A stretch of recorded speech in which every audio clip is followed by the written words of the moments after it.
President von der Leyen, through your leadership of the Commission, you have been a very good friend to Ireland and demonstrated your desire to work with Ireland towards these common goals.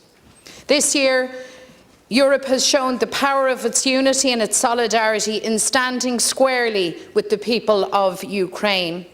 Vladimir Putin's barbaric invasion has shocked the world. His illegal and unjust war must be stopped, and the horror and the bloodshed must end. In this time of crisis, Europe has come together in solidarity with the people of Ukraine as they endure and as they courageously resist this grotesque war.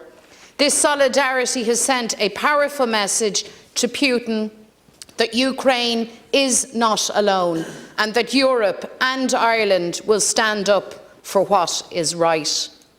Recent years have also shown Ireland the importance of European solidarity as we weathered the storm of Brexit.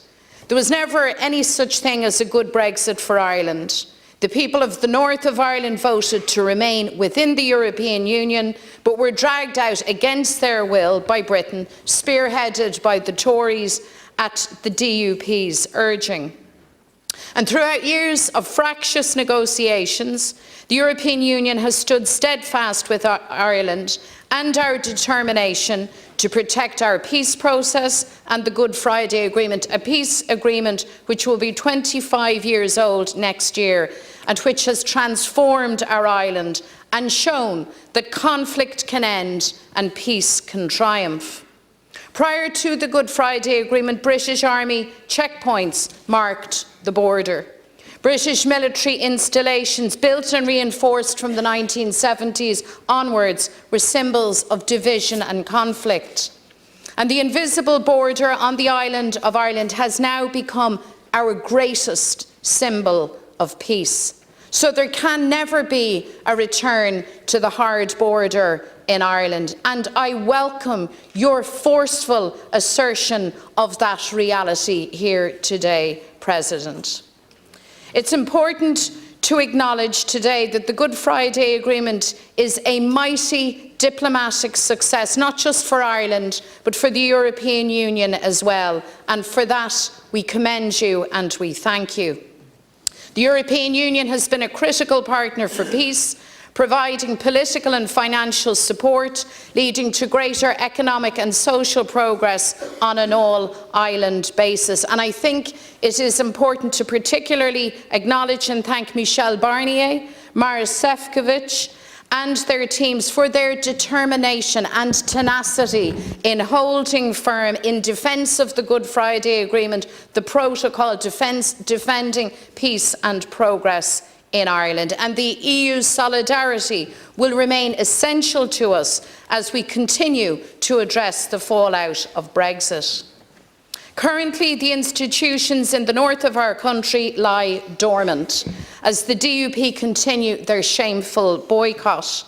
Workers and families in the north pay the price of not having an executive to work hard for them, to deliver for them in the current cost of living crisis.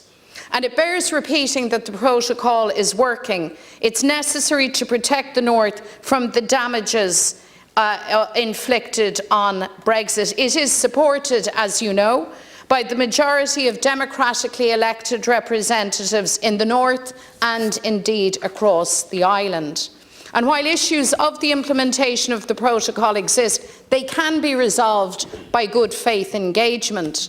So we must see calm and clear leadership from those at the negotiating table. We've heard words from the new British Prime Minister Sunak. He's committed to restoring the political institutions and resolving issues around the implementation of the protocol. And of course, those words are very, very welcome. But they must be matched by action and by meaningful talks between the British government and the European Commission. President, I know it is your fervent desire to engage constructively, and that is precisely what is needed, not sabre-rattling and no more threats to breach international law. Ireland has changed, President von der Leyen, and is changing, and Brexit is responsible for some of that. It was a very significant decision taken by the European Union to state from the start of Brexit to our then Taoiseach Enda Kenny that in the context of Irish reunification, that the North will automatically rejoin the European Union and the North citizens become full EU citizens once again. That, I believe, is a very important statement, recognising that the Good Friday Agreement sets out the next step on Ireland's journey, the ending of partition and the holding of referendums on reunification.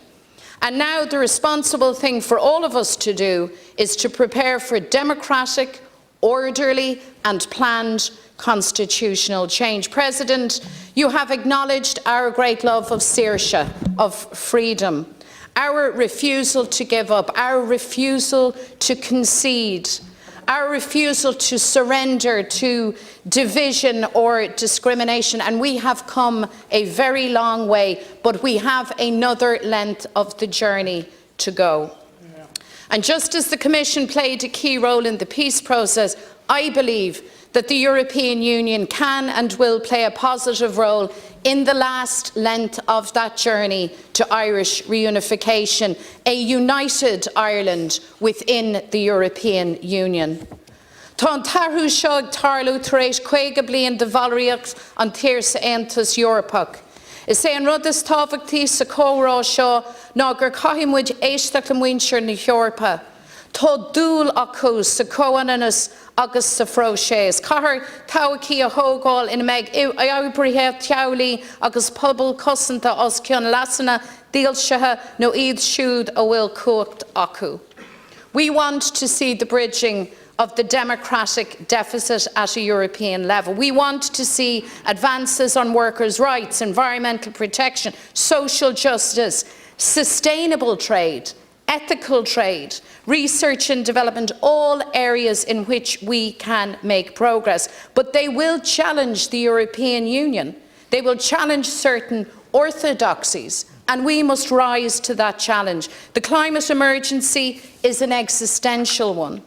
And as Ireland works to secure energy security, energy independence, as you have acknowledged, a greener future for younger generations, we know that solidarity is crucial in delivering the major changes that are needed to secure a really meaningful impact. Through working together on these issues, we can deliver tangible and lasting change to our citizens' lives. That is our vision for Europe. Madam President, we are an island nation at once on the periphery of Europe and at the heart of Europe. But to be Irish is not simply to be from a small nation. We are also part of a powerful global family. We are something of an outlier as a European state in that we were colonised. We were not the coloniser. We have seen conflict, we have seen partition, we have seen occupation.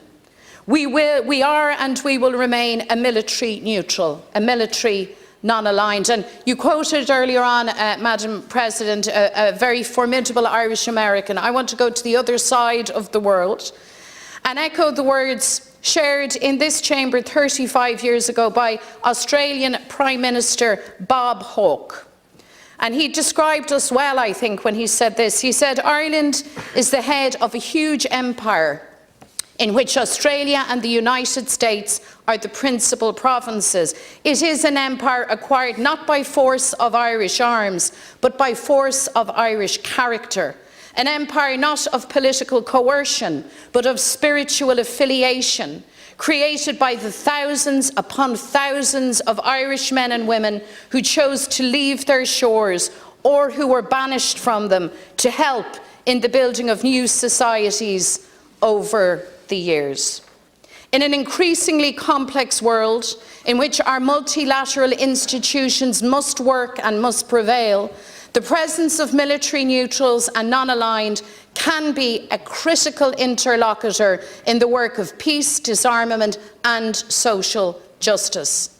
And so I would say that the next step is the recognition and acknowledgement of military neutrals and non-aligned within the European treaties, within the basic law. And of course, that must happen here also within the constitution of our own country.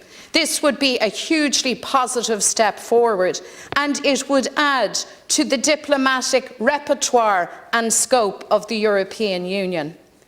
There is no doubt, Madam President, that there are many challenges facing Europe. Our shared commitments and values, if we are true to them, can show what can be achieved through solidarity and resolve and improve our citizens' lives. We remain committed to working with our European friends on these issues as we work for a better life for our people. Seasamid ag tro ahrachas in Europe, is tro dúchlánach agus deisina is ann den rawa freisin, is féidir le tawací na Eorpa a bheith mar ceann del dul chun cín. So we now stand at a crossroads, and we have decisions to make. The future of Europe can be one of retreat or one of hopeful progress. We must choose progress. A future in which citizens can be disillusioned or empowered. We must choose empowerment. A future of opportunities for the few at the top, or a future of opportunity and prosperity for all. We must choose a race to the top. Now is the time to look forward to the future with ambition and hope. By working together, we can build a new Ireland, reinvigorate the vision of Europe. And Madam President, President von der Leyen, we still believe that we can make Ireland better. We still also know that we can help in making Europe better. And we believe, above all, working together, we can make the world better too. Go raibh míle maith agat.